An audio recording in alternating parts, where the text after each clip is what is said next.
జకర్యా గ్రంథము 2వ అధ్యాయము. మరియు నేను తేరి చూడగా కొలనూలు చేత పట్టుకొనిన ఒకడు నాకు కనబడెను.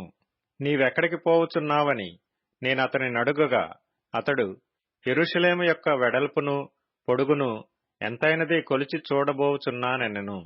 అంతటి నాతో మాట్లాడుచున్న దూత బయలుదేరగా మరి ఒక దూత అతనిని ఎదుర్కొన వచ్చెను.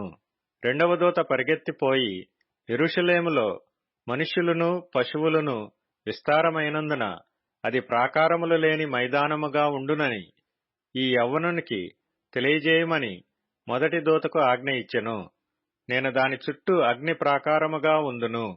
నేను దాని మధ్యను నివాసినై మహిమకు కారణముగా ఉందును. ఇదే యెహోవా వాక్కు. ఉత్తర దేశములో ఉన్నవార్లారా, తప్పించుకొని రండి. ఆకాశపు 4 వాయువులంతా విశాలముగా నేను మిమ్మును వ్యాపింపజేసియున్నాను. ఇదే యెహోవా వాక్కు. బబులోను దేశములో నివాసివగు సీయోను, అచ్చట నుండి తప్పించుకొని పొమ్ము. ఇదే యెహోవా వాక్కు.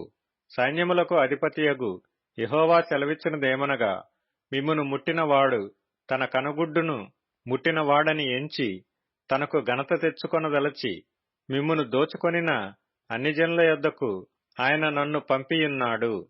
నేను నా చేతిని వారి మీద ఆడించగా వారు తమ దాసులకు దోపుడు సొమ్మగుదురు. అప్పుడు సైన్యములకు అధిపతియగు యెహోవా నన్ను పంపియున్నాడని మీరు తెలిసికొందురు.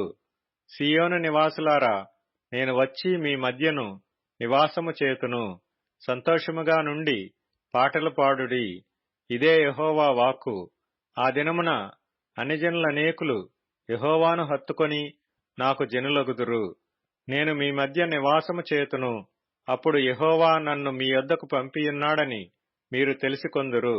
మరియు తమకు స్వాస్థ్యమని యెహోవా ప్రతిష్ఠితమైన దేశములో యూదాను స్వతంత్రించుకొనును. యెరూషలేమును ఆయన ఇకను కోరుకొనును.